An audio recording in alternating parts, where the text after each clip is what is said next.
Salut, dans cette vidéo je vais parler du développement de jeux vidéo en général et comme tu le sais forcément, c'est un domaine avec énormément de concurrents et c'est donc très difficile de réussir à en vivre quand on débute seul. Ça fait maintenant depuis 2015, quasiment 10 ans que je m'intéresse et continue à apprendre tous les jours dans le domaine de la 3D et le développement de jeux. Même si aujourd'hui je joue rarement voire pas du tout par manque de temps, j'essaye de faire un jeu avec une équipe de 3 personnes depuis maintenant un an. Dans cette vidéo j'ai envie de parler et transmettre toutes les erreurs que j'ai réalisées au courant de toutes ces années, justement pour que toi tu les évites ou même comprendre et essayer d'améliorer d'une meilleure manière. Aujourd'hui, faire un jeu c'est devenu quelque chose de très banal comparé à avant, parce que les gens sont habitués à voir plusieurs jeux qui se publient tous les jours sur Steam ou différentes plateformes. De plus en plus de moyens sont mis à disposition pour les personnes comme nous qui souhaitent faire des projets de jeux, donc les gens ont une image comme quoi le développement est devenu quelque chose de très facile. Malheureusement, les joueurs qui se contentent uniquement de jouer, donc potentiellement les gens qui vous permettra d'en vivre de ce métier, comme je l'ai dit avant, ont une image de développement de jeu comme quelque chose de très simple, ce qui vous oblige à améliorer dans un domaine qui est sur aucun logiciel, c'est votre vision. Il faut une idée pour se démarquer des autres jeux et réussir à s'intégrer dans un marché qui est très complexe pour en faire un métier principal. Par exemple, pour mon cas, je peux faire un jeu en solo, voire même en coop pour faire un jeu jouable entre amis dans un durée très court, mais à quoi ça me sert si l'idée de base n'est pas riche en scénario ou même, je vais plutôt dire, une idée qui donne envie aux joueurs de ne pas quitter votre jeu. C'est-à-dire qu'une fois qu'ils seront dedans, ils vont pas directement le désinstaller ou demander un remboursement. Bien sûr, la popularité aide énormément pour ce genre de projet, l'une des raisons pour laquelle je fais ce genre de vidéos, et en plus, de toute façon, avec le temps, à force de publier les vidéos, j'ai remarqué que ça faisait plaisir de pouvoir aider, donc je vais essayer de continuer le plus longtemps possible. Au passage, ça ne sert à rien de regarder la première vidéo que j'ai publiée sur la chaîne, parce que je parle comme un robot avec une tête de champignon,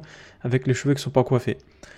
Bref, en débutant dans ce domaine, faire des petits jeux pour progresser est une très bonne chose, mais il faut surtout éviter l'erreur principale, c'est de mettre tout son espoir dès le début en s'imaginant la réussite du premier projet. Je ne dis pas que c'est impossible, mais malheureusement, quand la réalité est loin des attentes, ça va uniquement te pousser vers l'abandon. Avant de te focaliser sur un projet sérieux, c'est mieux de s'orienter vers l'apprentissage et cela permettra tout simplement d'augmenter la chance pour la réussite, même s'il ne faut pas oublier la vitesse de la concurrence. Mais un vrai projet de jeu qui se rapproche d'être unique n'a pas forcément de concurrent. Donc, ça sert à rien de se précipiter et il faut être patient pour l'apprentissage. Dans mon passé, j'ai déjà eu des tentatives de projets et voici la vidéo teaser d'un des jeux qui avait été fait en fin 2020. Ce jeu, on le faisait à deux et c'était un échec qui était lié à une organisation très bordélique. En même temps, j'avais compris que ce jeu allait faire partie des majorités de jeux sur Steam qui n'aboutiraient à rien avec très peu de ventes. Du coup, j'ai simplement décidé d'arrêter et continuer de m'améliorer. Arrivé jusqu'à juin 2023, j'ai toujours cherché l'idée qui pourra être intéressant et surtout faisable pour la compétence acquise de mon côté et de l'équipe. Il faut jamais s'orienter sur des sujets dans le jeu qui semblent impossibles à réaliser pour aujourd'hui ou le futur proche. Donc ça sert à rien de se dire ouais, de toute façon je vais l'apprendre avec le temps, on verra. En résumé, ça restreint et oblige à adapter les idées en fonction des connaissances. Beaucoup font cette erreur en débutant, c'est d'imaginer un projet nécessitant une connaissance qu'on ne possède pas encore. Donc pendant le développement, on est bloqué et perd espoir. Je ne veux pas rentrer en détail sur l'idée du jeu que j'ai eu pour éviter que l'idée commence à être utilisée. Et en même temps, j'ai pas envie d'exagérer comme quoi c'est une idée extraordinaire, surtout pas. Oui, on estime que l'idée elle est très bien, mais on ne va pas du tout révolutionner l'industrie du jeu vidéo. Ça sera juste un jeu avec un thème qui est unique, en tout cas pour le moment, malgré que l'activité qui est présente dans le jeu en tout cas, est quelque chose de très connu. Et en disant activité, faut pas surtout penser à quelque chose qui est en lien avec le sport. C'est juste bref, je fais que prolonger la vidéo pour rien. Mais de toute façon, vous allez l'apprendre bientôt. Je vais forcément publier des vidéos concernant le jeu que nous sommes en train de faire. J'ai passé 3 mois à concrétiser le projet, le scénario, quand est-ce que le joueur arrive, pourquoi, il dit quoi, c'est quoi le but, quels sons sera joué à certains endroits, la map, bref, je vais pas tout épeler, mais en résumé, tout le jeu a été écrit et dessiné en avance sans même le commencer. Bien sûr, pendant que le projet se prépare, c'est-à-dire au moment où je l'écrivais, etc., certains tests sont faits, comme par exemple le caractère, certaines animations et mécaniques pour pouvoir justement l'améliorer avec des réelles bases de tests pour l'organisation, et ensuite continuer à écrire en fonction des tests. Comme ça, une fois lancé dans le projet, on ne doit pas s'arrêter pendant le développement pour se dire « mais maintenant je fais quoi ?» ou surtout éviter les phrases comme « oui, mais si on fait ça, en vrai, ça peut être mieux ». Non. Tout simplement parce que c'est une grande erreur, parce qu'on ne fait que modifier le projet et pousser la date de sortie de jour en jour. Après, si une idée intéressante apparaît pendant le développement, bien sûr qu'il faut l'appliquer, mais il faut être tellement bien organisé qu'on n'aura pas la nécessité de se poser des questions pendant le développement. Il suffira de lire la documentation préparée et continuer sans retour en arrière. Une bonne organisation vous permet d'être plus rapide, il ne faut pas se dire qu'on perd du temps à écrire ou dessiner et qu'on verra plus tard. Plus vous serez organisé, plus le confort de travail sera présent pour avancer plus rapidement. Quand on commence à développer un jeu, rien n'oblige à suivre des étapes précises pour commencer.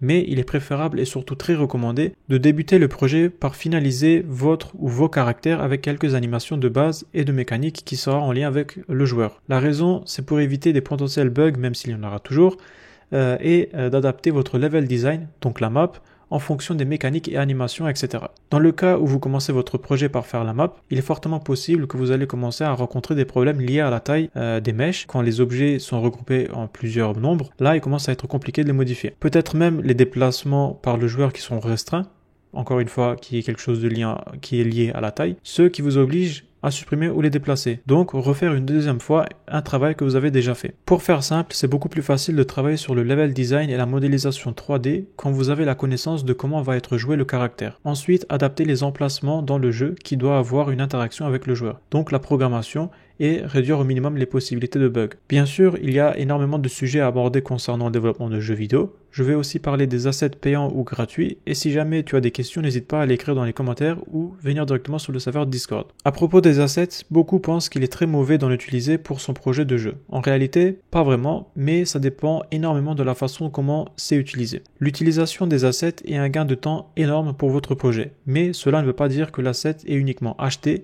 télécharger, importer dans le projet et c'est bon, le jeu est prêt. Ça, malheureusement, c'est impossible et en même temps je dis malheureusement, mais tant mieux parce que sinon ça fera juste un marché de jeux vidéo qui sera très bizarre.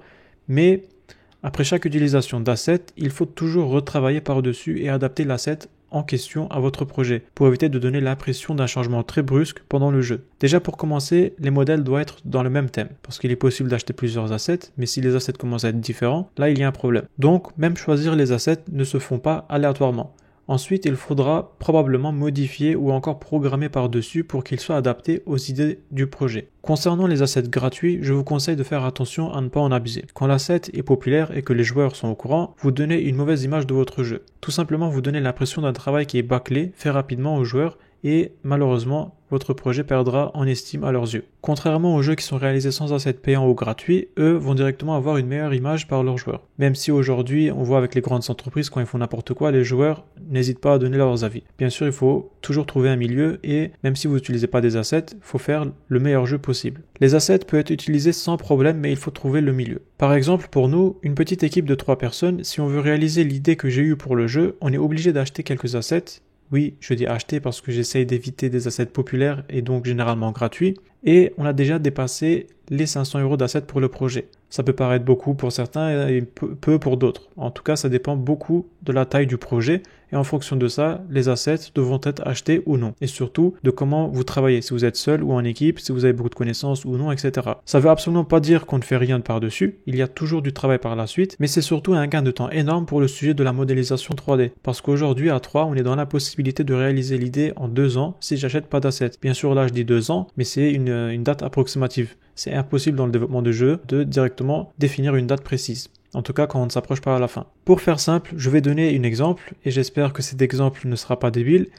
Une boulangerie avec une baguette faite maison et nécessitant plus d'heures de travail, ou plutôt une équipe plus grande, a forcément plus d'avis positifs qu'une boulangerie avec des baguettes industrielles. Mais si vous êtes seul ou une petite équipe, il faut trouver le milieu. N'achetez pas directement une baguette prête qu'il suffit de donner au client, ou il faut sinon directement baisser le prix. Mais achetez plutôt des équipements ou ingrédients qui vous permettra de faire plus vite votre baguette qu'une vraie boulangerie 100% faite maison. Donc, quelque part, vous allez quand même acheter des choses qui sont prêtes, mais qui vous donnent la possibilité de la personnaliser ou améliorer le produit. Je ne sais pas ce que je raconte, mais j'ai voulu résumer avec des exemples.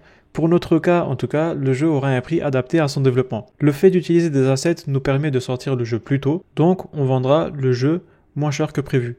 Alors que s'il avait été fait sans assets, le jeu sera plus cher. Je peux encore entrer dans plein de sujets concernant le développement de jeux vidéo et parler pendant des heures, mais malheureusement ce n'est pas le but et je n'ai pas le temps.